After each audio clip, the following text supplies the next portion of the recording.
My name is Leo Vance, and I'm 29 years old. I'm the founder of Vance Capital, an investment fund managing a portfolio of around $30 million. I live in Colorado, a place of staggering mountain ranges and crystalline lakes that can feel like a slice of heaven. This is my home, the land that holds not just my fondest memories but also my deepest, most formative wounds. I am the son of a celebrated lawyer, a man whose name commands respect throughout the city of Denver. But to me, he's no hero. He is an immense shadow that has eclipsed my life for as long as I can remember. And then there is my twin brother, Julian. He is the person I love with a fierce loyalty and yet resent with a bitter ache. Someone I feel a desperate need to protect and an equally powerful urge to overcome. My story is one of fighting for my own ground, navigating a landscape of love, profound injustice, and the brutal lessons that only a family can teach. I was born into a life that, from the outside, looked absolutely flawless. My father, Marcus Vance, is a legal genius who clawed his way up from nothing to build an empire of law. In the bleak landscape of my family life, Clara was a sudden, brilliant ray of light. We met by chance in a small coffee shop downtown, a collision of spilled lattes and apologies that turned into hours of conversation. She was a painter, and she saw the world in vibrant colors and textures that I, lost in the grayscale of finance and family pressure, had forgotten existed. Clara saw me, not Leo Vance, son of the great Marcus Vance, but just Leo. She found value in my thoughts and my quiet moments, not in my pedigree. Her presence was a balm, a warm and steadying force that made me believe for the first time that I could be loved for who I was, separate from the suffocating weight of my last name. That belief was shattered toward the end of 2018. It started with a phone call from Julian. His voice was strained, urgent. He told me about a major investment project he was working on, a deal with a company called Albright Industries. He said he was in over his head and desperately needed my expertise to analyze the company's financials. A knot of suspicion tightened in my gut, but the plea in his voice, the familiar sound of my twin needing me, overrode it. I pushed my own work aside and spent 2 sleepless nights poring over the data, building a comprehensive investment strategy for him. I sent him the completed file, feeling the quiet satisfaction of having helped him. 2 days later, my world tilted on its axis.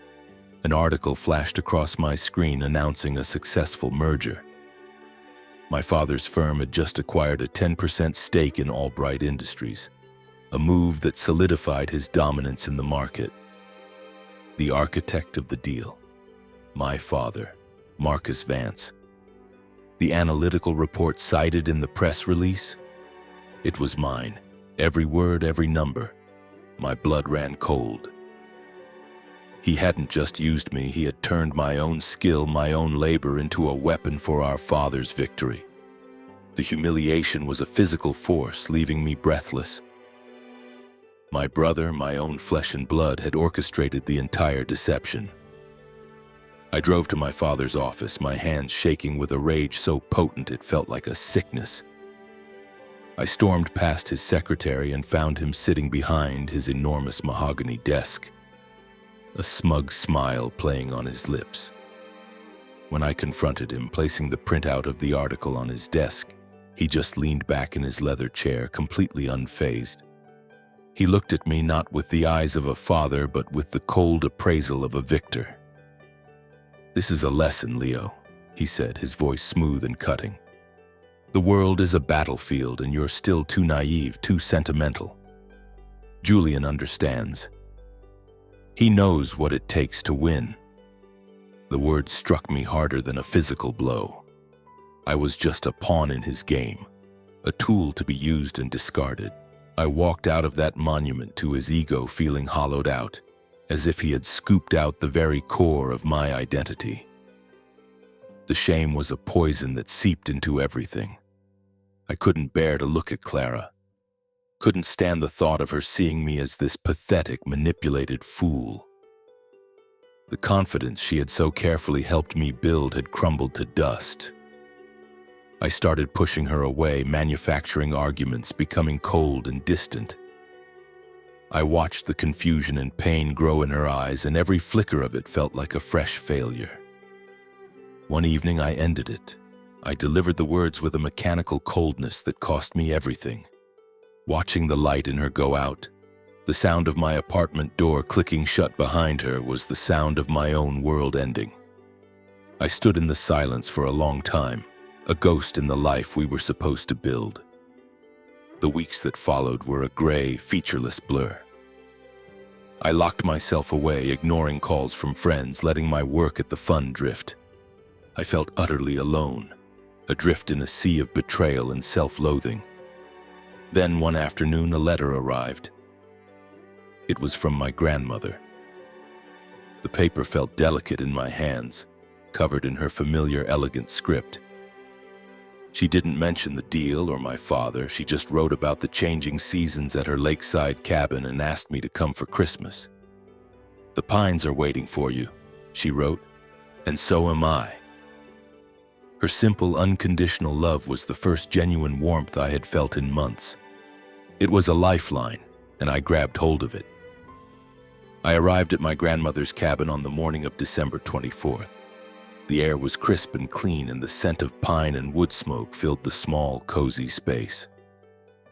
For a day, there was a fragile peace. Then at 7 a.m. on Christmas morning, Julian showed up. The moment I saw him standing in the doorway, the rage I had suppressed came roaring back to life. We stood there, facing each other in the quiet living room. The cheerful glow of the Christmas tree, a bizarre backdrop to the storm brewing between us. I asked him why. My voice was dangerously low. He started to stammer out an apology, but the words felt cheap, hollow. The fury inside me broke its leash. I lunged forward and shoved him hard against the wall. He stumbled, catching himself before he fell. For a second, I think we were both just boys again, ready to trade blows in the backyard. Before it could escalate, our grandmother stepped between us, her presence more powerful than any physical force. She simply looked at us, her eyes filled with a deep, weary sadness, and the fight drained out of me. It was then, in the heavy silence, that Julian finally broke. His shoulders slumped, and the whole story came pouring out of him in a torrent of pained, fractured sentences. He told me he hadn't wanted to do it. But our father had discovered that Julian's son Ethan had a rare genetic disorder requiring incredibly expensive long-term care. The treatments weren't fully covered by insurance. Marcus had given Julian an ultimatum: either help him orchestrate the deal to use my analysis to outmaneuver a rival, Mr. Davies, or he would personally ensure every penny of financial support for his grandson's medical future was cut off. He had threatened his own son's child. Julian had also been diagnosed with a severe heart condition months earlier, a fact he'd hidden from everyone. He was terrified, exhausted, and felt he had no choice but to sacrifice me to save his son. The anger inside me evaporated, replaced by a wave of ice-cold horror. The whole narrative of my life, the one where I was the victim and he was the villain, shattered into a million pieces. He wasn't my rival. He was a desperate father and a sick man, trapped by a monster we both called Dad. All the resentment I'd held onto vanished, leaving only a profound, aching grief for both of us. I pulled him into a hug, and for the first time in years, we weren't competitors. We were just brothers, holding each other up against the wreckage our father had made of our lives.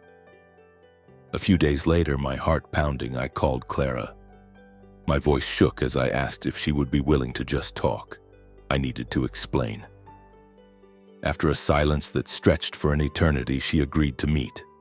I laid everything bare, the whole ugly, complicated story about my father, my brother, and my own crushing shame.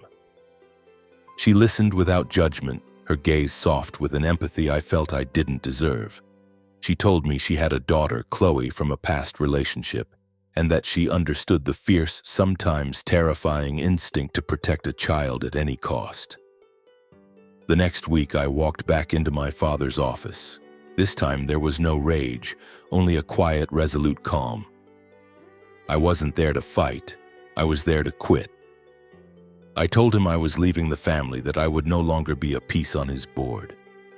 I looked at this man so powerful and so utterly alone in his self-made kingdom, and for the first time I felt not fear or anger, but a distant pity. He had all the success in the world, but he had no love. He had lost his sons. I walked out of that building and didn't look back. My path was my own now, no longer defined by his shadow or my race against Julian. It was a path leading back to my brother, back to Clara, and finally back to myself. His law firm is one of the biggest in the state, a legal fortress that serves the titans of industry and the most influential figures in politics. My father is a tall man with a voice that can be both resonant and profoundly unsettling, a warm baritone that can turn to ice in an instant. But it's his eyes that I remember most, always scanning, always assessing, as if he were constantly measuring the worth and weakness of everyone and everyone in his orbit. You learn very quickly not to cross him in an argument. He possessed a terrifying ability to dismantle your logic, twisting your own words until you felt foolish and insignificant, shrinking under his gaze. My entire life was lived in the shade of his immense reputation, a place where every achievement and every choice felt provisional, waiting for his final critical stamp of approval. My mother, Catherine, is a different kind of force, one of quiet strength and profound gentleness. Before she married my father, she was the heir to a prominent Boston family, with a future of her own design laid out before her. She set aside all of her own ambitions to become a wife and mother, dedicating herself to being the emotional core of our household. She has hair the color of pale gold and deep blue eyes that seem to hold a perpetual warmth, a stark contrast to my father's cold scrutiny. Her smile was my sanctuary. It had the power to quiet the anxieties that raged inside me. My mother's love for Julian and me was absolute, a constant and unconditional presence in our lives. Yet I could always see the quiet pain flicker in her expression when she was caught in the crossfire of my father's expectations and my own resistance. It was a helplessness that showed in the slight tremor of her hand, a silent plea for a peace she could never fully broker. She did her best to be a bridge, to span the growing distance between us, but the fractures in our family ran like fault lines, far too deep and volatile for anyone to mend. Julian, my twin brother, is somehow a completely different soul from me, even though we were born with identical faces. He is my reflection and my opposite all at once. His light brown hair is always immaculately styled, and he possesses a smile that feels like a sudden ray of sunshine capable of disarming anyone.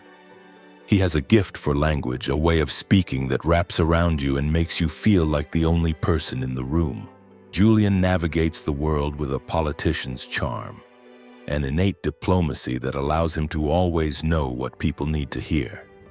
This made him our father's clear favorite, not just because of his easygoing nature, but because Julian understood on a primal level how to make our father feel proud. I, however, am wired for directness, often to the point of being blunt. I could never stop myself from confronting my father when I felt he was wrong. It's no surprise that he and I were like two opposing magnetic poles, caught in a state of perpetual, exhausting repulsion. Our home was a sprawling mansion in an exclusive enclave of Cherry Hills Village, a monument of glass and steel overlooking a small, glistening lake. The floor-to-ceiling windows left us feeling perpetually on display. Inside, every object was a statement of luxury and wealth, a cold testament to my father's ambition. The space was immaculate, but it was a house, not a home, filled with expensive things but devoid of any real comfort. The floors were polished to a mirror shine, The walls were hung with expensive, abstract art, and the air carried the faint, cloying scent of my mother's designer perfume.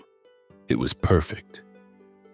But for me, that house never felt like a home. It was more like a meticulously designed stage where each of us had a part to play in the grand performance of the Vance family. And I was always the one who missed my cues, the discordant note in an otherwise flawless production. When we were little, Julian and I were two halves of a single whole, completely inseparable. We spent our days creating imaginary worlds in the sprawling backyard, building elaborate forts by the edge of the lake, whispering our dreams of grand adventures into the dark. But as we got older, the subtle differences between us began to sharpen into stark contrasts.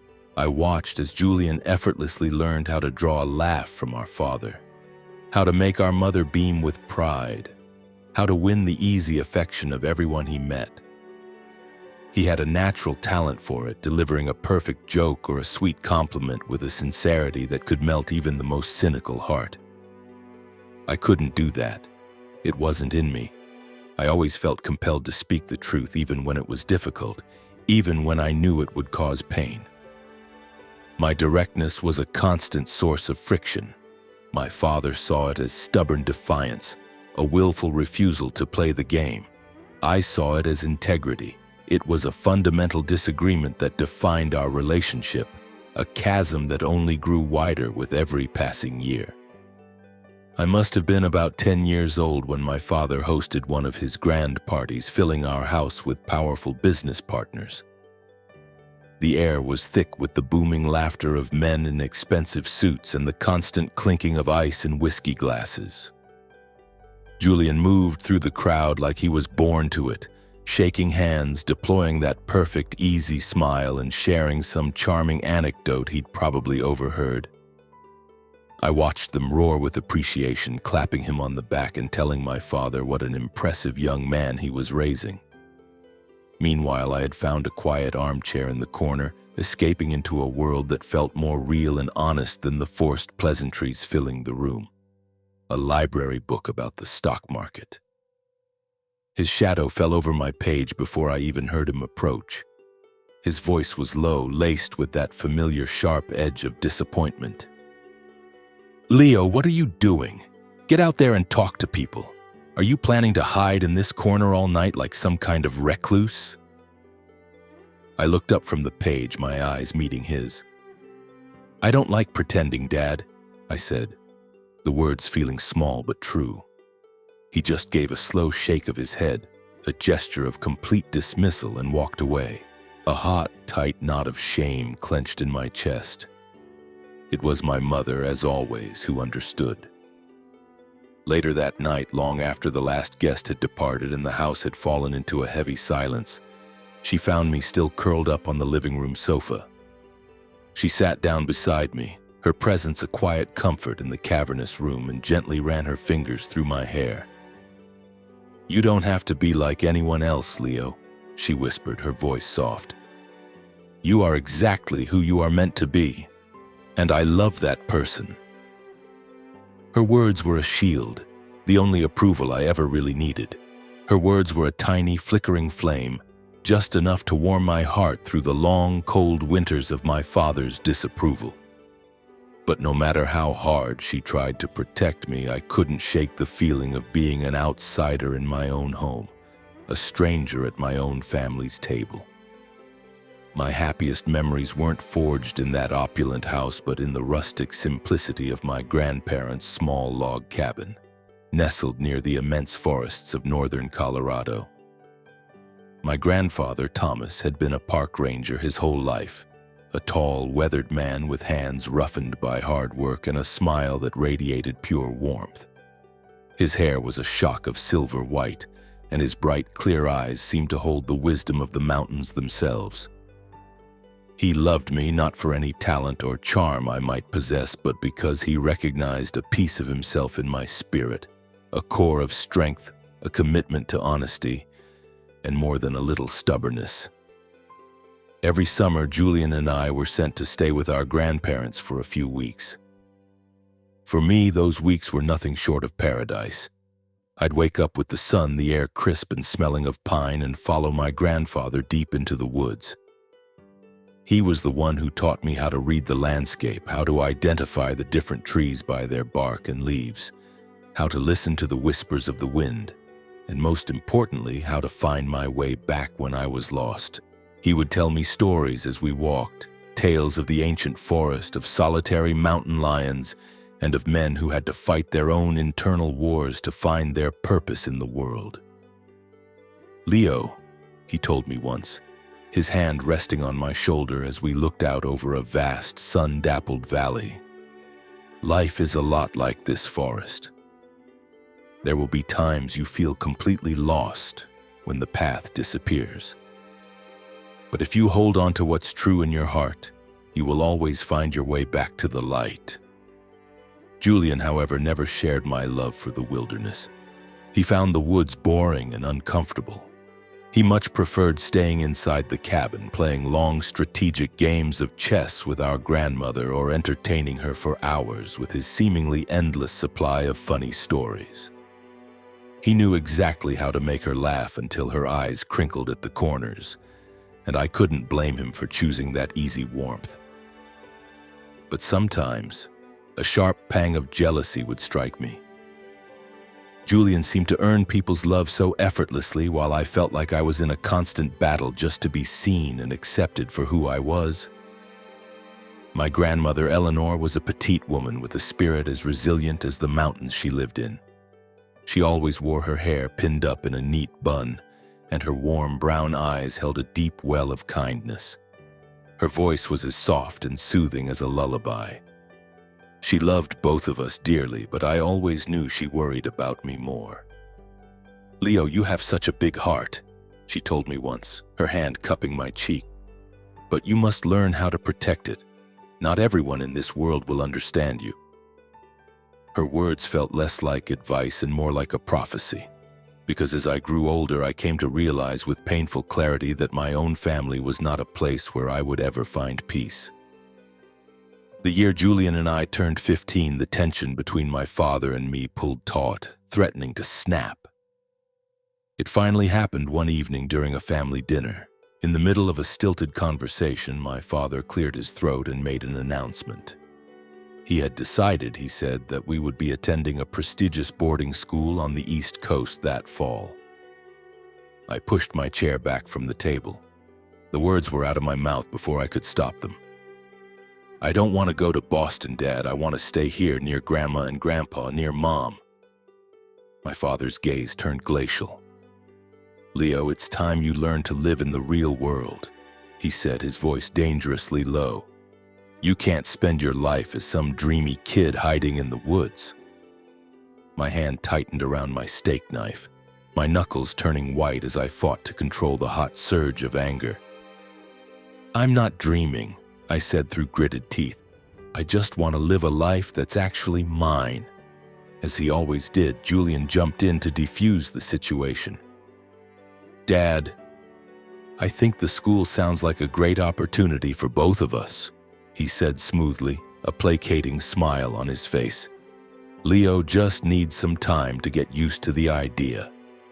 He shot me a look that was meant to be reassuring, but all I saw was a performance. I knew in my gut that Julian couldn't have cared less about the boarding school. His only objective was to please our father, to be the good son once again. The betrayal felt sharp and immediate. My mother laid her hand gently on my shoulder, her touch a familiar comfort. "Everything will be all right, Leo," she whispered. But I knew with a chilling certainty that nothing was all right. In the end, I didn't have to go to Boston. My mother, in her quiet, persistent way, managed to convince my father to let me stay. But the victory came at a cost.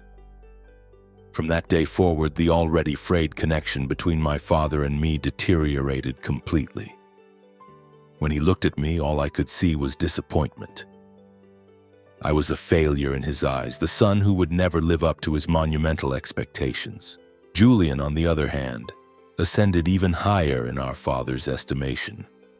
He became the living embodiment of my father's pride, his golden child, while I became a constant irritating reminder of defiance, a thorn in his side.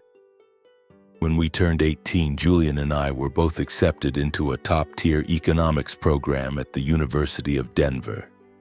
It felt like a significant turning point, a chance to finally carve out my own space. But it also brought a stark realization that the road ahead was going to be a solitary one. My father agreed to cover the tuition for both of us, but he pulled me aside before we left. The words he spoke to me that day are seared into my memory. "Leo," he said, his voice devoid of any warmth, "I will not be holding your hand through this like I will for Julian. If you want to prove your worth, you will do it entirely on your own." His words were meant to wound me, and they did, cutting deeper than he could ever know. But beneath the pain, they ignited something else, a cold, hard fire of determination. Right then, I made a silent vow. I would not rely on my father for anything. I would build my own future brick by brick, and one day he would be forced to look at me with something other than disappointment. One day, he would look at me with respect. In the fall of my 18th year, I walked onto the campus of the University of Denver, a prestigious institution where grand dreams were nurtured and fierce ambitions were forged.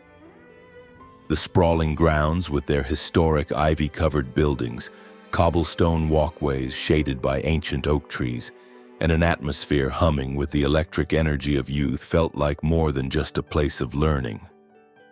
For me, it was a battleground, a place where I would finally prove my own value. Julian enrolled alongside me, and though we had once been two sides of the same coin, I understood that from this moment forward we would be walking entirely separate paths. Our father covered the tuition for both of us, but that was where his support for me ended. Julian, however, was given a generous monthly allowance, a brand new car to make commuting easy, and a carefully curated list of introductions to our father's powerful business contacts. I was on my own. "Julian needs relationships to succeed," my father stated during a family dinner, his tone casual as if he were discussing the weather. It was a self-evident fact. I sat across the long, polished table from him, my hand clenched around my water glass, fighting back the familiar surge of hot anger. "What about me, Dad?" I asked, my voice shaking slightly despite my best efforts to keep it steady. He looked over at me, his expression flat, his eyes cold. "What is it you want, Leo? I've paid your tuition, don't ask for more." Beneath the table, my mother placed a hand on my leg, a silent, desperate gesture of solidarity. But her quiet comfort couldn't erase the profound sense of being utterly abandoned. I knew, with absolute certainty, that my father had no faith in my ability to succeed. In his mind, I was too rigid, too idealistic, too stubborn, and lacked the ruthless savvy required to survive in the cutthroat world of business. And in that moment, I became more determined than ever to prove him wrong. I started my university journey with a completely different mindset than Julian. While he immediately immersed himself in the social scene, joining student clubs, attending every party, and diligently building a network of potentially useful connections, I dove headfirst into my studies and took on a series of part-time jobs. My life became a relentless cycle of lectures, library sessions, and late-night shifts. I found work in the campus library, a quiet job shelving books and helping other students track down research materials. It was far from glamorous, and the meager pay barely covered my groceries and textbooks. But it gave me something far more valuable: a sense of independence. I didn't have to ask my father for a single dollar. I didn't have to bow my head to anyone. Every evening after my shift, I would find a quiet carrel in the back of the library and lose myself in books about the stock market, financial analysis, and complex investment strategies. Numbers, charts, and market fluctuations became my private world, a logical and predictable place where I was in control, a place where no one judged me. Julian, by contrast, was living a much more brilliant and visible life. He quickly became a prominent figure in several student organizations, a fixture at important campus events, and was even handpicked by a renowned economics professor to serve as his research assistant. I would often hear people whispering his name in the hallways as I passed. "Julian Vance is a natural," they'd say.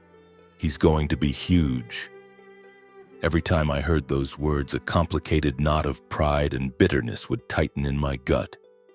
Pride because no matter what, Julian was my brother. But the bitterness was there too, a sharp and undeniable sting. I knew that a significant part of his success was built on the foundation of our father's support and his own innate charm, a gift I simply did not possess. One evening during the winter of our freshman year, Julian and I ended up sitting across from each other at a small table in the campus cafeteria. Outside, a thick blanket of snow was falling, muffling the world in white. Julian was wearing an expensive cashmere sweater, a recent gift from our father, while I was bundled in my old frayed jacket. He looked at me and flashed that familiar, easy smile. "Leo, you should really join the Young Entrepreneurs Club with me," he said. "There are some really impressive people in the group. They could be helpful to you down the road." I took a slow sip of my lukewarm coffee. "I don't need those kinds of connections, Julian," I replied, my voice flat. "I want to build this on my own." He just shrugged, his smile never faltering. "You've always been so stubborn," he said lightly. "I'm just trying to look out for you." I knew on some level that he probably didn't mean any harm, but his words still felt like a dismissive slap in the face. He would never understand. He couldn't see that I didn't want to walk his path, the one our father had so carefully paved for him, where every step was easier. I needed to carve my own trail, no matter how difficult or unforgiving the terrain might be. During my sophomore year, I took the small amount of money I had painstakingly saved from my library job and began investing in the stock market. I opened an online trading account and devoted every spare hour to the craft, poring over quarterly reports, analyzing market data, and trying to anticipate future trends. The first time I clicked the buy button, my heart hammered against my ribs. It felt like I was gambling with my entire future. I put my faith in a small, obscure tech company, convinced that their innovative product was poised for a breakthrough. 3 months later, the stock had doubled in value. I sold my shares and made a profit of $500. It wasn't a life-changing sum by any means, but to me it felt monumental. It was my first real victory, tangible proof that I could accomplish something completely on my own, without a shred of my father's influence or money. Meanwhile, Julian was focused on building his personal brand. He partnered up with a group of wealthy friends on a startup venture, developing a new app designed to connect small businesses with angel investors. It was a flashy project, perfectly suited to his talents for networking and presentation. I was playing a different game, a quieter one, but I was finally on the board. Our father, of course, provided the initial seed capital for their venture. I heard from my mother that he even retained a legal advisor from his own firm to help Julian and his partners refine their business plan. The news didn't surprise me, but it still carried a familiar sting. My father never once asked me about what I was doing, never showed a flicker of interest in my growing passion for the market. In his eyes, I was still just the stubborn, wayward son, an investment with no potential for return. My mother was the only one who consistently stood in my corner. Every weekend when I came home for the obligatory family dinner, she would find a moment to pull me aside, away from my father's critical gaze. One Sunday, she pressed a container of homemade cookies into my hands, her eyes shining with genuine pride. "Leo," she said softly, "I heard you've started investing. That's wonderful. You're doing so well, my son." A real smile broke through my carefully constructed defenses, and a wave of warmth spread through my chest. "I'm just trying things out, Mom," I admitted. I'm not great at it yet. She squeezed my hand, her voice gentle but firm. You don't have to be great right now. You just need to keep being you. I believe in you, Leo. I know you're going to do incredible things. Her unwavering faith was like a fresh wind, blowing away the persistent clouds of self-doubt. My father, however, was a different story.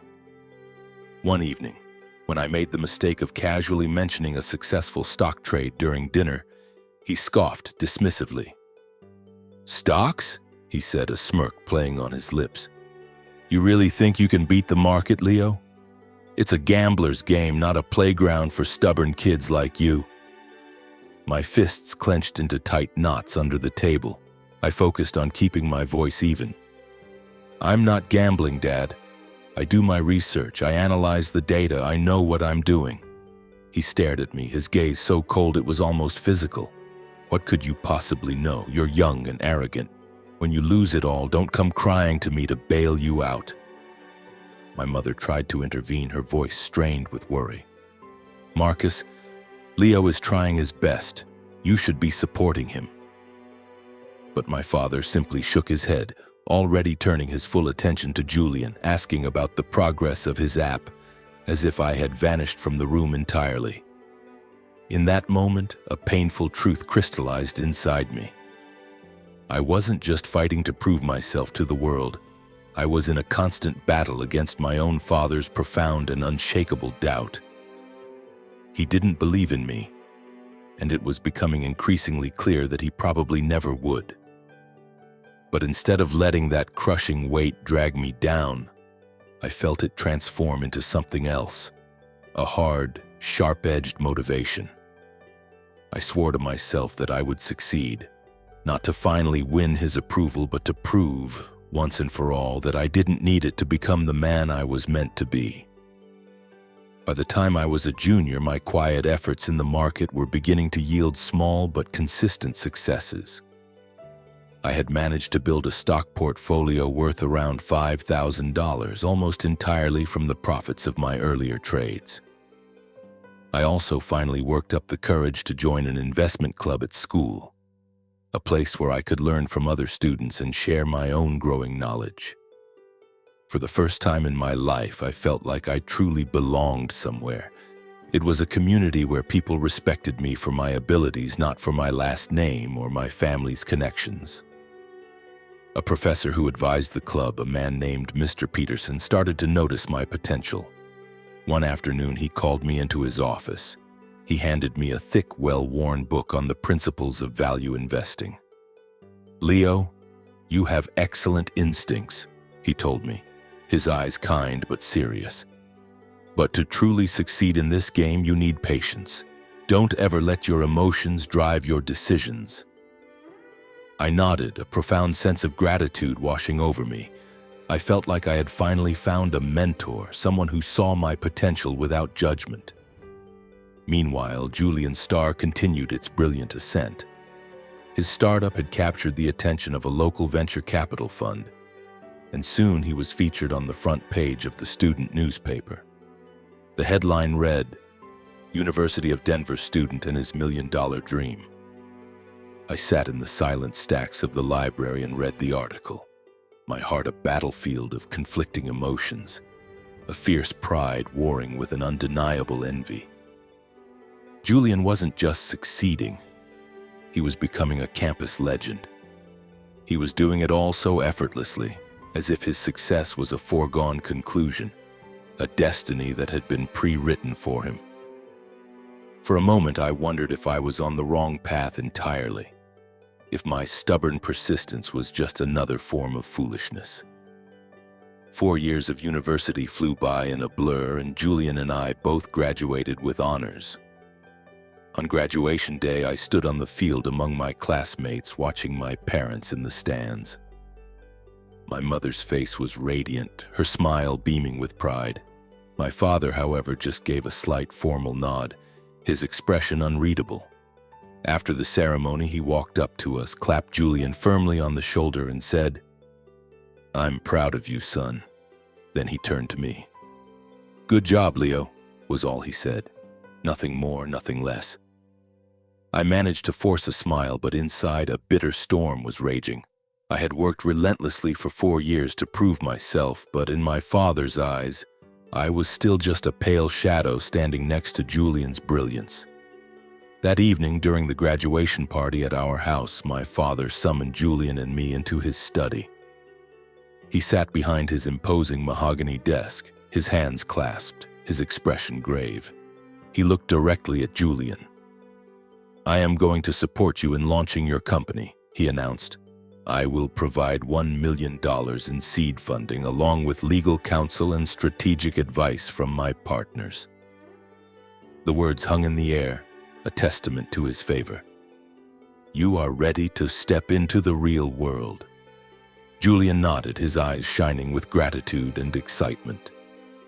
"Thank you, Dad. I won't let you down." Then my father's gaze shifted to me.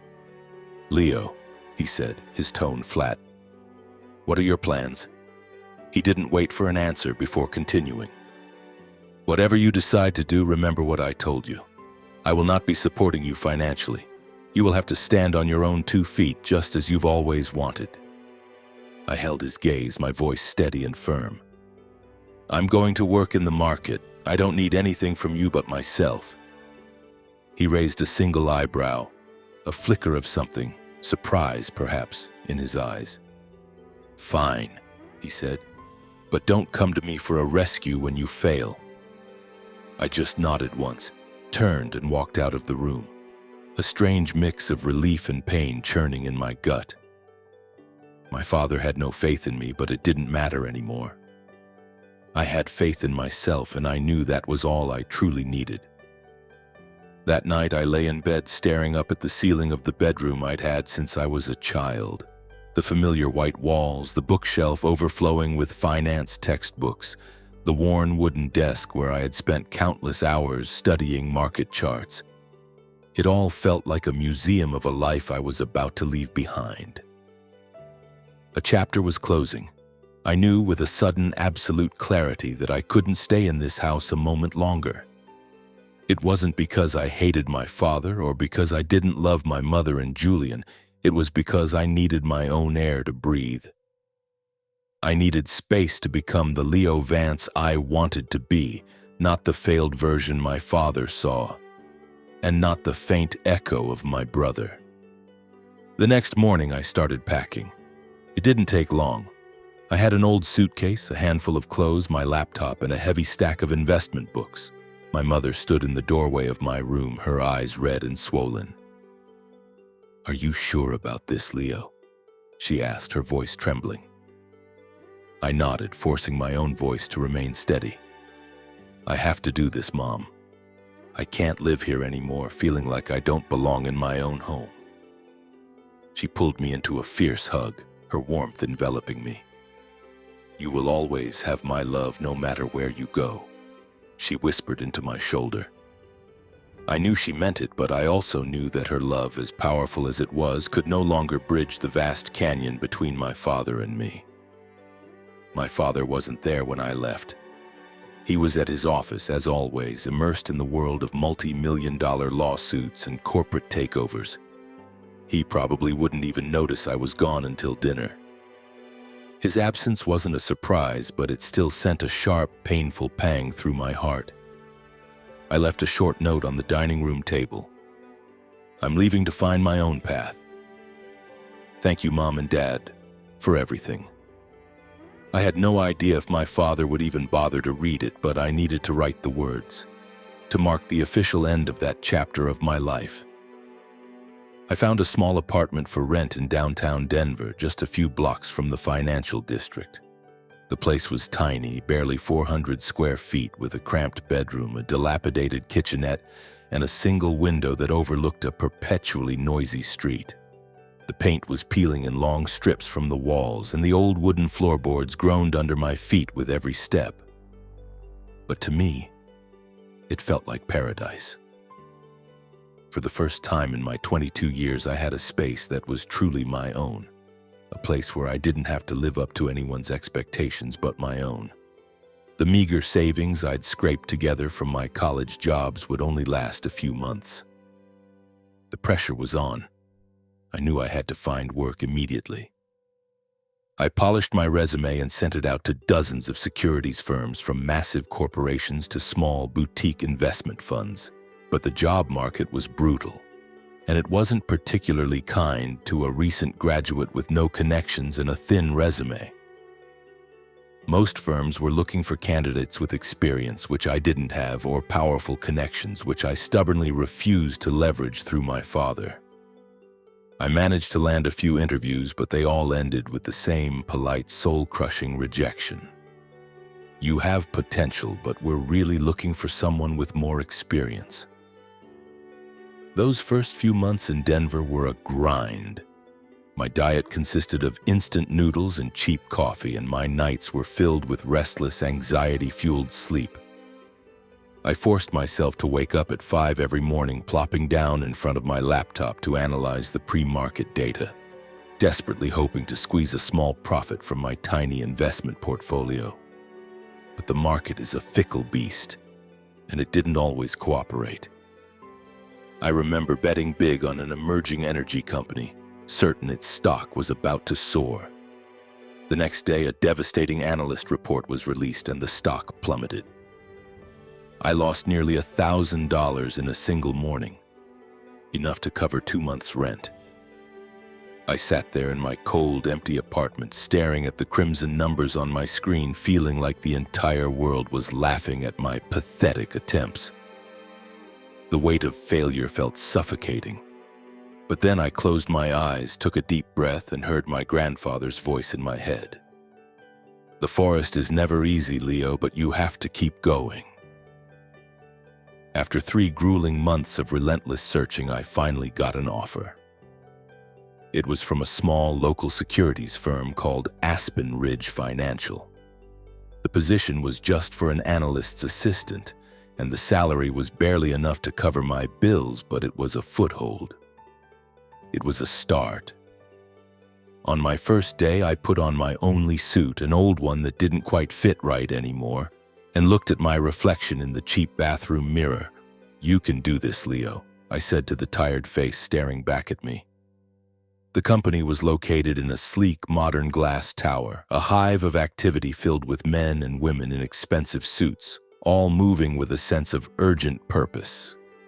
I felt completely out of place, like an imposter, but beneath the anxiety was a spark of genuine excitement. This was the world I wanted to be a part of, the arena where I could finally prove what I was made of. The job itself wasn't nearly as glamorous as I had imagined. My days were mostly spent on mundane tasks, entering endless rows of data, running simple financial models, and fetching coffee for the senior analysts. But I was a sponge, soaking up every bit of knowledge I could. I learned how to dissect an earnings report, how to properly assess risk, and most importantly, how to maintain a level head when the market went into a freefall. I worked 14-hour days, often staying late and coming in on weekends just to keep up and show I was serious. My colleagues, most of whom were older and more experienced, initially paid me no mind. But slowly they began to notice that I wasn't just some naive kid playing at finance. They saw my work ethic. One afternoon, while reviewing a report on a tech company, I spotted a critical error in the data, a small miscalculation that had massive implications. I brought it to my boss, a stern, no-nonsense man named Robert. He reviewed my findings, made the correction, and helped the firm sidestep what would have been a significant loss. Later that day, he walked by my desk, clapped me on the shoulder, and said, "Good work, Leo." That simple bit of praise felt like a jolt of electricity, reinforcing my belief that I was finally on the right track. My life gradually found a stable rhythm, but a persistent feeling of emptiness remained. I rarely contacted my family. My mother called me every Sunday, her voice a mix of love and worry, always updating me on Julian's latest triumphs. His startup was flourishing, thanks in no small part to our father's initial investment and the powerful connections he had provided. "Julian just signed a huge new contract," she would say, her voice bursting with pride. "How are you doing, Leo? Are you all right?" I would force a smile into my voice, carefully hiding the bitterness that always crept in. "I'm fine, Mom. I'm doing what I love." But after we hung up, I would sit alone in my dark apartment, wondering if I was just fighting a pointless war, forever chasing Julian's long, successful shadow. I avoided going home, not because I didn't miss my mother, but because I dreaded the inevitable encounter with my father. On the rare occasions I did make the trip, I never stayed for more than a few hours. My father would never ask about my job, limiting our interactions to brief, awkward small talk about the weather or sports. Julian would try to include me in conversations, but I always kept a polite distance. I didn't blame him for his success, but I couldn't bear the feeling of being constantly, if unintentionally, compared to him. Instead of going to my parents' house, I found myself driving up to the mountains to visit my grandparents more and more often. Their small, cozy log cabin tucked away among the towering pine trees was the only place on earth where I felt a true sense of peace. But with each visit, I couldn't help but notice my grandfather was growing more frail. He was still the same tall, proud man, and he still had that warm, genuine smile, but his steps had become slower, more deliberate, and he had developed a persistent cough that worsened in the cold mountain air. My grandmother told me he had a chronic lung condition, a painful legacy from his years working as a ranger in the biting cold. I was deeply worried, but he always waved away my concerns. "Don't you look at me with those sad eyes, Leo," he'd say, his laugh a bit hoarse. "I'm an old man. Getting sick is part of the deal, but I'm so proud of you. You're living an honest life just like I taught you." One afternoon, my grandfather and I were sitting together by the fireplace. The only sound the soft crackling of the logs. His breathing seemed more labored than usual. He told me his old stories, tales of the deep woods and the hard days he'd spent fighting to provide for his family. "You're just like me, Leo," he said, his eyes shining in the firelight. "You have a strong heart, but that also makes it vulnerable. Don't ever let this world make you forget who you really are." I nodded, feeling a profound connection to him, a bond that went deeper than blood. My grandfather wasn't just my family, he was my anchor, my guide. One freezing winter afternoon, while I was buried in work at the office, my grandmother called. Her voice was shaking so badly I could barely understand her. "Leo," she cried, "it's your grandfather. He's very weak. Can you please come?" I dropped everything. I didn't even tell my boss I was leaving. I just grabbed my keys and drove the 3 hours from Denver up into the mountains, my heart pounding with every mile. When I finally arrived, I found my grandfather lying in bed, his face ashen, his breathing shallow and ragged. I rushed to his side and took his hand, feeling the familiar roughness of the fingers that had once taught me how to hold a compass and how to read the signs of the forest.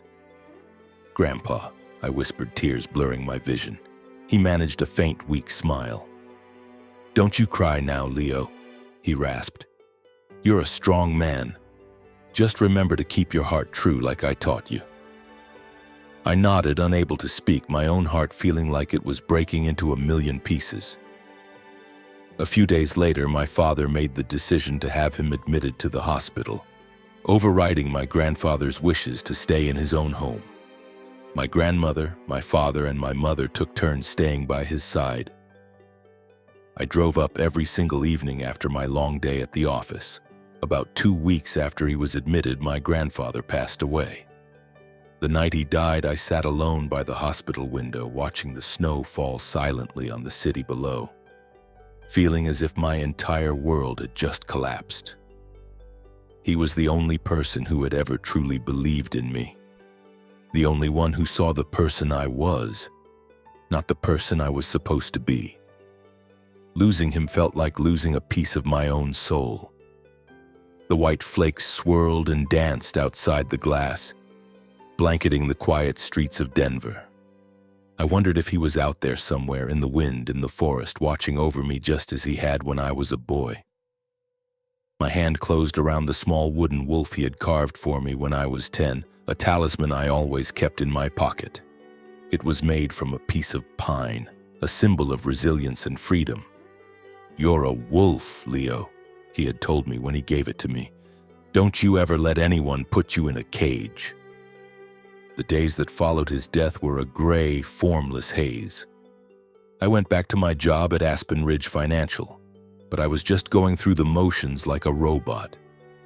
I analyzed the reports. I entered the data. I sat through the meetings, but my mind was 1,000 miles away. Back in that small log cabin in the mountains, listening to my grandfather's raspy laugh, reliving the summer afternoons he taught me how to read the signs left by animals in the dirt. Every time a memory of him surfaced, my chest would seize up, a physical ache that felt like someone was squeezing my heart. 4 days after he died, my grandmother called me. Her voice was thin and frail, but she was clearly trying to sound strong. "Leo, can you come home? We need to prepare for your grandfather's funeral." I took a few days off from work and made the long drive up to the mountains. The familiar road, flanked by towering pines and filled with the clean scent of resin, now felt heavy with an indescribable sorrow. When I pulled up to the cabin, my grandmother was standing on the porch waiting for me. Her eyes were red and swollen, but she still managed a gentle smile. "You're here," she said, pulling me into a tight hug. I held her close, suddenly aware of how fragile she felt in my arms. My grandmother had always been a pillar of strength, but I knew that losing my grandfather meant she was now shouldering an immense and silent pain. The funeral was held in a small, simple church near the edge of the forest. The air was so cold that everyone's breath hung in the air like white clouds. My whole family was there. My mother stood with a somber expression, trying her best to remain composed. Julian was there, dressed in an elegant black suit, his eyes thoughtful and sad. And then there was my father, standing tall and straight, his face a complete mask, devoid of any discernible emotion. Many of the local townspeople came as well, men who had worked alongside my grandfather for decades, people who had sat by his fire and listened to his stories. They came up to me one by one, offering hugs and quiet words of comfort, sharing their own memories of him. The strong ranger, the man who would always lend a hand without ever asking for anything in return. I stood before his open casket, looking at his face one last time. He looked so peaceful, as if he were only sleeping, but I knew with a terrible finality that he was gone forever. I gently placed my hand on his chest and whispered, "Thank you, Grandpa. Thank you for everything." My mother came to stand beside me, her hand gripping mine, silent tears streaming down her cheeks. Julian stood just behind us, saying nothing, but I could feel his quiet presence, a silent offering of support. My father, as always, kept his distance, his gaze fixed on some point in the far distance, as if his mind were occupied with matters far more important than his own father's funeral. After the service, our family was summoned to a local lawyer's office for the reading of the will. I didn't have any expectations. As far as I was concerned, my grandfather had already given me the most valuable inheritance possible. His lessons, his stories, and his unwavering belief in me. I figured he would leave the log cabin to my grandmother and whatever small savings he had to the rest of the family. But the moment I stepped into the lawyer's office, a small, cramped room that smelled of old paper and dusty law books, I could feel a strange tension in the air. We all sat around a long, dark wooden table. Me, my mother, my father, Julian, and my grandmother. The silence was thick and heavy. The lawyer, a man named Mr. Hayes, was an elderly gentleman with a shock of white hair and thick, round glasses. He carefully opened a brown, string-tied envelope, and his voice was steady as he began to read. This last will and testament was drafted by Mr. Thomas Vance on October 15, 2020, in the presence of 2 witnesses. My attention drifted, and I found myself staring out the window at the pine branches swaying in the wind, until a single phrase from Mr. Hayes's reading cut through my reverie. The entirety of Mr. Thomas Vance's investment portfolio, currently valued at approximately $5 million, is bequeathed solely to his grandson, Leo Vance. It felt as if all the air had been sucked out of the room. My head snapped around, and I felt a dizzying rush of blood to my face. $5 million? My grandfather had an investment portfolio? He had never said a single word about it. I looked desperately at my grandmother, searching for an explanation, but she just offered a small, knowing smile as if this was a secret she had been keeping all along. My mother squeezed my hand tightly, her eyes shining with tears of pride. Across the table, Julian sat ramrod straight, his hands clenched into fists on the table, his face a stiff, unreadable mask. My father's brow furrowed and his icy gaze locked onto Mr. Hayes. "What?" he demanded, his voice sharp and incredulous. "My father had a $5 million portfolio? And you're telling me he left all of it to Leo? Nothing for anyone else?" Mr. Hayes calmly adjusted his glasses, unfazed by my father's outburst, and continued reading from the will. Mr. Vance also left a personal letter for Leo. He slid a small, sealed envelope across the polished surface of the table toward me. My hands were shaking as I broke the seal and unfolded the single sheet of paper inside. It was my grandfather's familiar handwriting, the script strong and clear, yet full of a warmth I could almost feel. "Leo, my grandson, you are the one I trust most in this world. You possess the resilience and the integrity that I have always cherished above all else. This portfolio is the result of my life's work. Not something I built for bragging rights, but to secure a future. I know that you will use this gift to create something meaningful, something that honors not just your own ambitions, but the values I have tried to teach you. Don't let anyone sway you from your path. Be the strong wolf you have always been." Tears welled up and fell onto the page, blurring the ink. In that moment, it felt as if my grandfather were right there in the room with me, his hand on my shoulder, still guiding me just as he always had. But when I finally looked up from the letter, I was met with the furious glare of my father. His eyes were a terrifying mix of raw anger and profound disappointment. "This isn't right," he said, his voice as cold and hard as steel. "My father left everything to Leo? To a stubborn kid with absolutely no experience? I am his son. I deserve a share of that inheritance." Julian remained silent, but I saw his hands resting on the table begin to tremble slightly. My mother's grip on my hand tightened, as if she were trying to physically shield me from the storm that was about to break. Mr. Hayes cleared his throat, a nervous attempt to diffuse the escalating tension. "This was Mr. Thomas's explicit wish, Mr. Vance.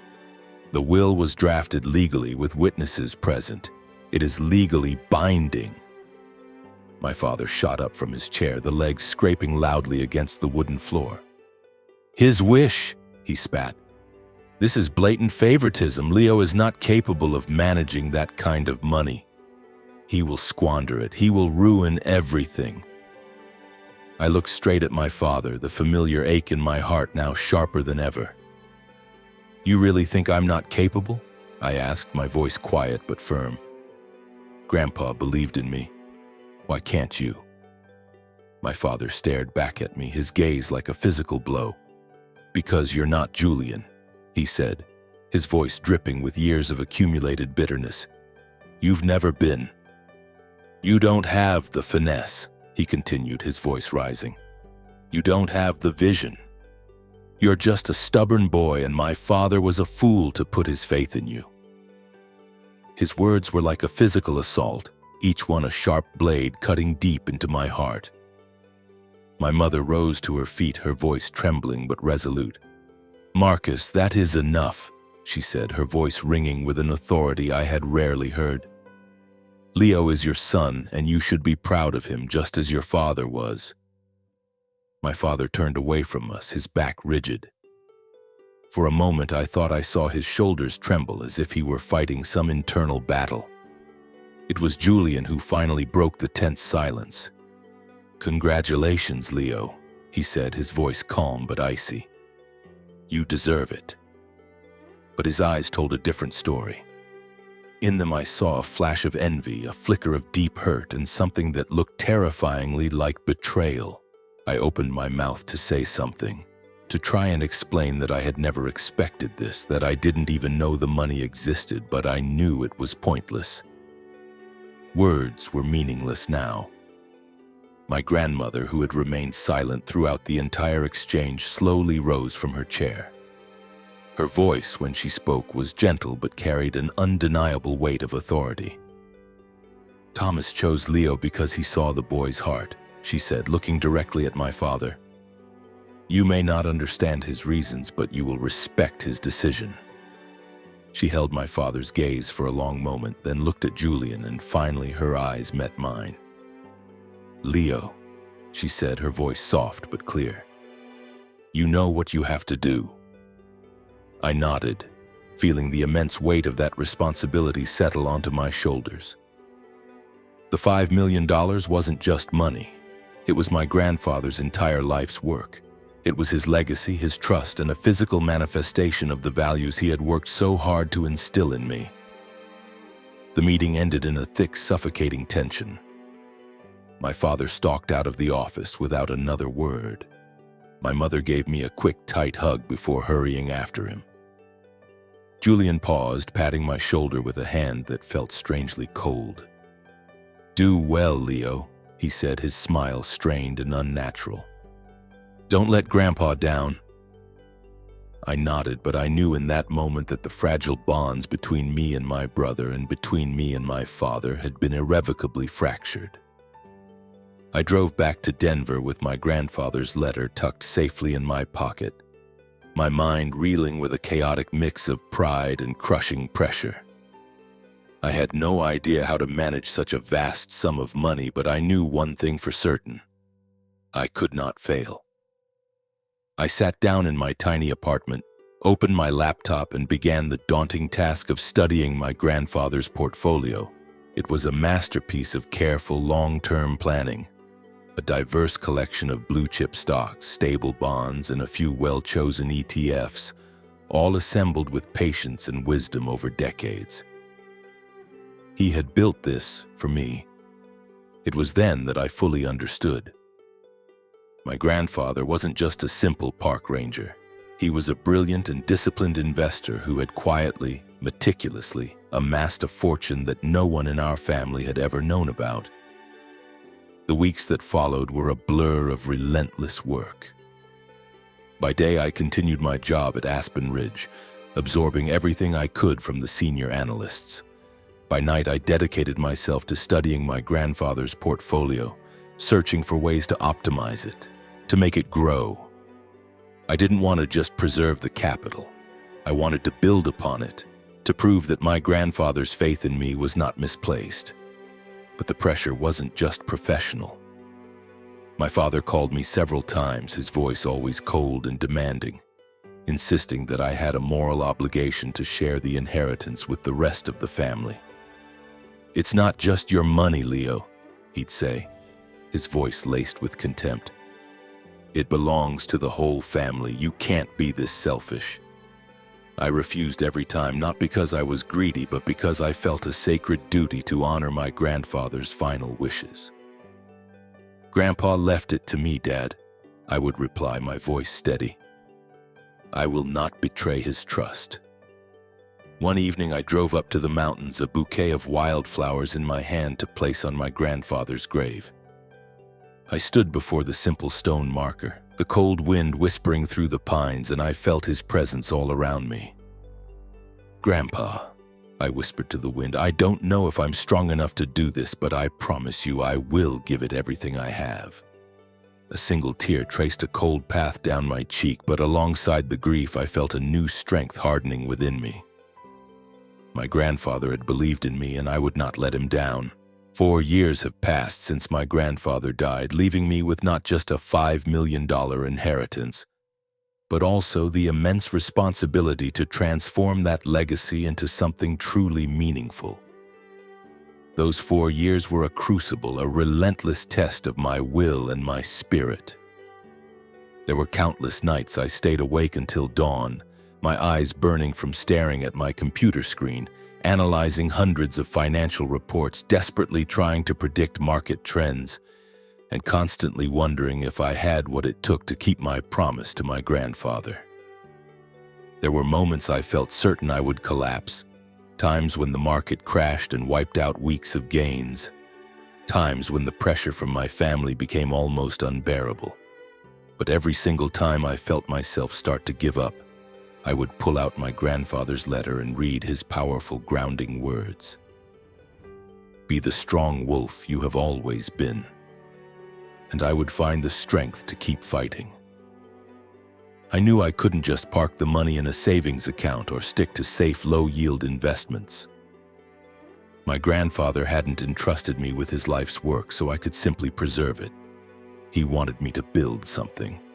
He hadn't left me this fortune so I could live an easy, comfortable life.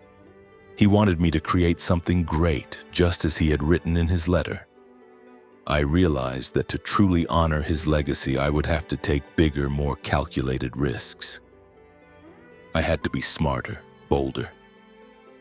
I didn't just want to protect the wealth he had given me, I wanted to multiply it, to provide irrefutable proof that his faith in me had not been in vain. I kept my job at Aspen Ridge Financial, continuing to learn the complex intricacies of the market from the seasoned professionals around me. But I knew I couldn't remain an analyst's assistant forever, executing someone else's vision.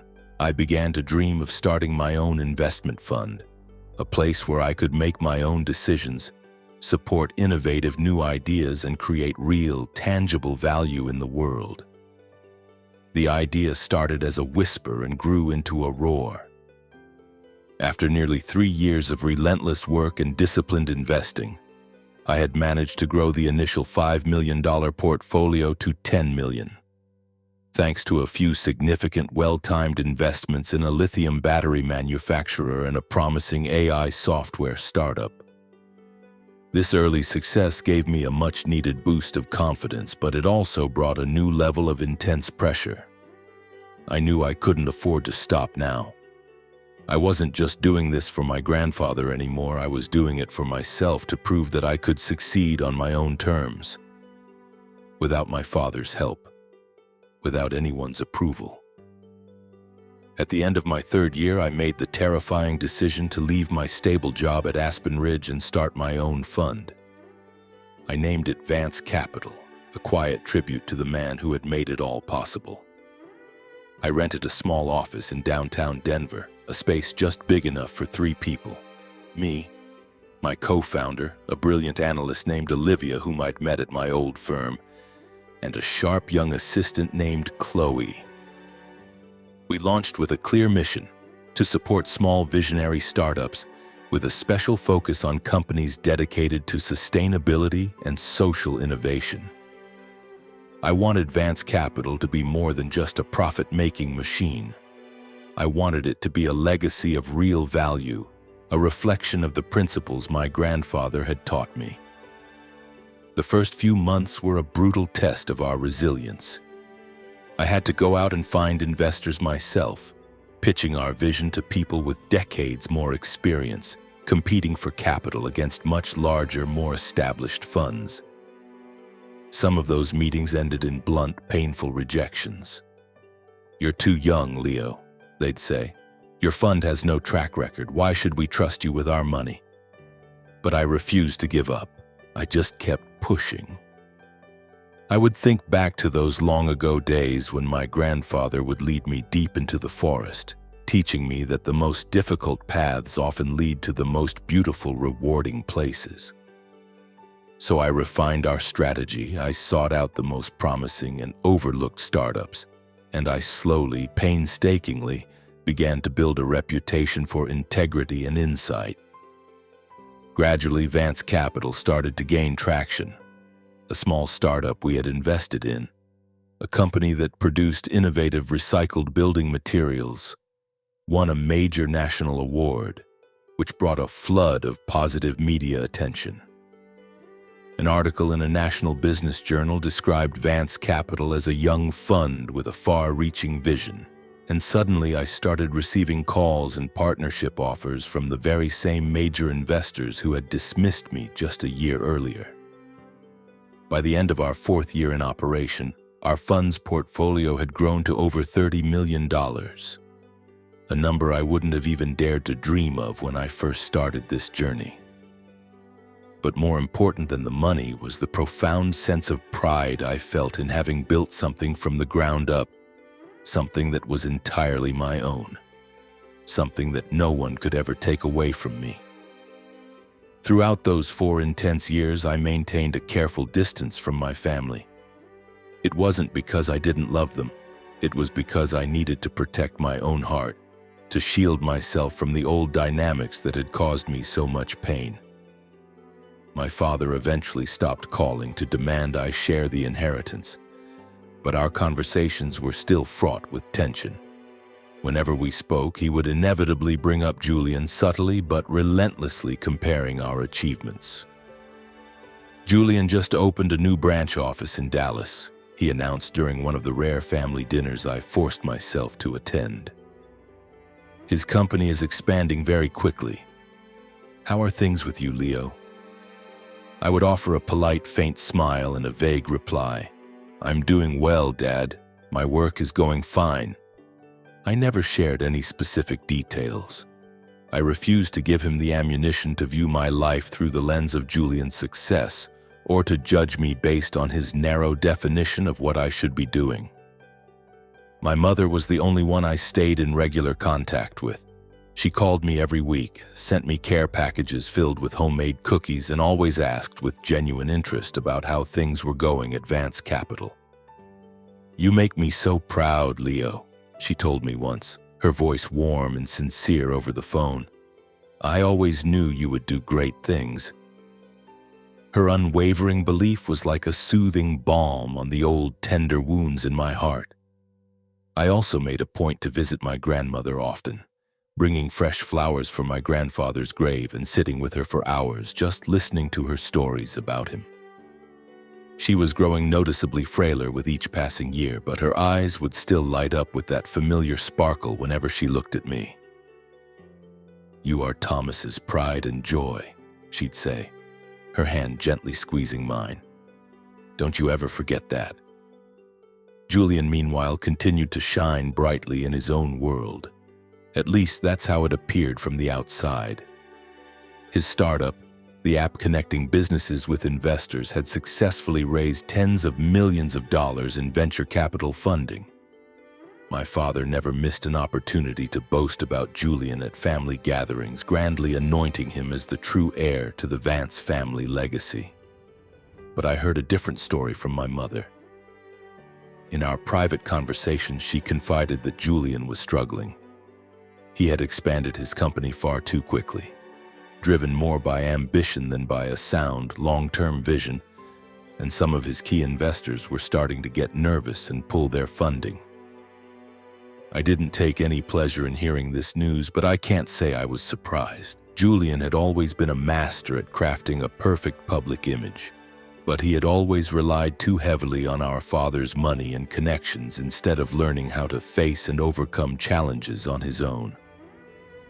One crisp autumn afternoon, while I was in my office at Vance Capital reviewing the file of a promising new startup, my phone rang. It was my mother. "Leo, your father wants to see you," she said, her voice strained with a familiar worry. "He says it's important." A knot of apprehension tightened in my stomach. "What's it about, Mom?" She hesitated for a moment. I'm not entirely sure, but it has something to do with Julian. His company is in serious trouble. I fell silent, feeling the distant rumble of an approaching storm. I'll be there, I said, though my entire body recoiled at the thought of the confrontation that was surely waiting for me. That evening, I drove to the old house in Cherry Hills Village. The mansion looked exactly the same, with its massive glass windows glowing with warm golden light. But it had long since stopped feeling like a home to me. I found my father in his study, sitting behind his imposing mahogany desk.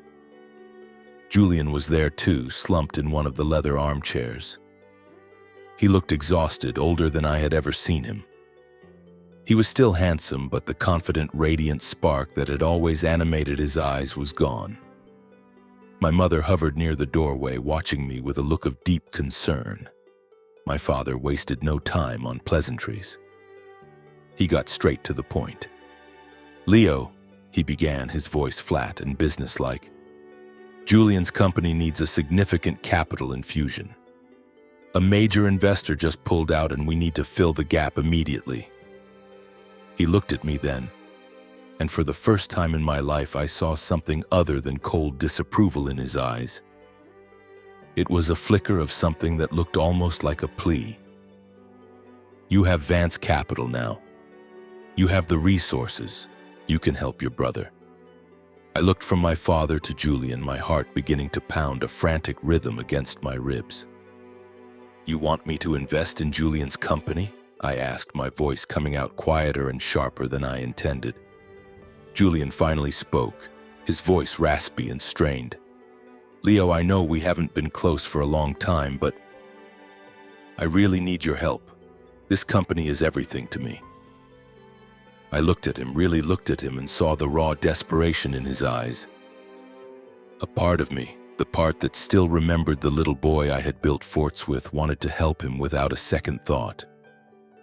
But another part of me, the part that had spent a lifetime enduring my father's blatant favoritism and the endless, exhausting comparisons to my brilliant twin, could not stay silent. "Julian, I don't blame you for any of this," I began, my voice steady. "But you had Dad. You had his money, his connections. You had every advantage that I never had. And now, when it all falls apart, you want me to come in and save you? Do you really think that's fair to me?" My father's hand came down hard on the desk, the sound echoing through the quiet room. "Leo, this is not the time to be selfish," he roared, his face contorted with fury. "This is about family. You inherited $5 million from my father, and you can't spare a little of it to help your own brother?" I stood my ground, looking him straight in the eye. "That money isn't yours, and it isn't the family's. It is Grandpa's legacy, and he entrusted it to me. I have grown it with my own sweat and my own effort, and I don't owe anyone a single dime of it." The air in the room grew thick and heavy, charged with years of unspoken resentment ready to explode. My mother stepped forward, placing a gentle hand on my arm. "Leo, please, calm down. We can talk about this." But I just shook my head, turning my attention back to Julian. "I will introduce you to a top-tier financial advisor," I said, my voice softening slightly. "They can help you restructure your company, find a path forward, but I cannot invest, Julian. It's time for you to learn how to stand on your own 2 feet, just like I had to."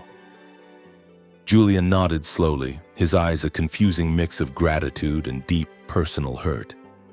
My father just stared at me, his face a mask of profound disappointment. "You are not the man I thought you were, Leo," he said, his voice quiet now, but no less cutting. I allowed myself a small, weary smile. "I don't need you to think I'm anyone, Dad. I finally know who I am." I walked out of that house and into the cool night air, feeling a strange and unsettling combination of profound relief and deep, aching pain. I had made the choice to protect my grandfather's legacy, and in doing so, to protect myself. But I knew with a heavy heart that I had just severed what little remained of my connection to my family.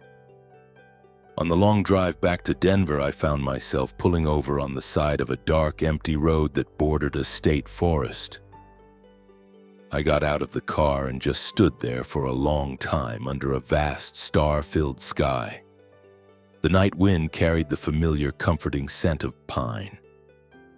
I closed my eyes, and for a moment I could almost feel my grandfather standing beside me, a proud smile on his face. "I'm doing the right thing, Grandpa," I whispered into the darkness. "I promise I'll keep going." Over the past 4 years, I haven't just grown my grandfather's wealth. I have grown into myself. Vance Capital isn't just an investment fund. It is my declaration of independence, living proof that I can stand on my own, in spite of my father's doubts, in spite of my complicated rivalry with Julian, in spite of all the challenges life has thrown my way. I have finally become the wolf my grandfather always knew I could be. Strong, honest, and at long last free.